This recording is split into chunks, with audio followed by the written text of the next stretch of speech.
sana yung booking niya i-deliver. Pero di alam niyo ano kung wasap niya. Surprise kapag ito. Boss Idol yan.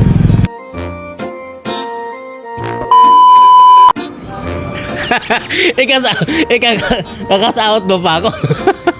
Nasablay ka talaga. Oh, ay, alam ko na yung boses mo. Hindi, nakita ko yung booking. Ay, tado daw. Pauwi lang ako. Kay Topper. Oo. Ilan to? Dalawa. Dalawa lang? Oh, hanap ka pa. Dalawa lang yung ano niya.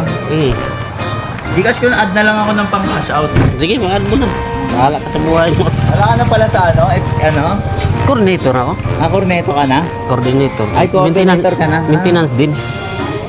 Naglalalamog ka lang pag ano? Sideline, kanina nakadalawa ako. Tapos, pauwi na ako. Wala naman Gcash ko. Kenay ko. Ay, Gcash ko na lang. Ano bang Gcash number? Tira na 5-0. 09 Dito ko pala nakatira? 0950 5-4. 54 633. 633 Wala na yata pera to 50. Puro Gcash na lang. Magkano? Nasa bangko siguro. 89 lang. Gcash me! 89. Wala 89, wala. Gcash pa. Ano may isang lalamog? Ayun na pa oh. Thanks for watching. Aray ko.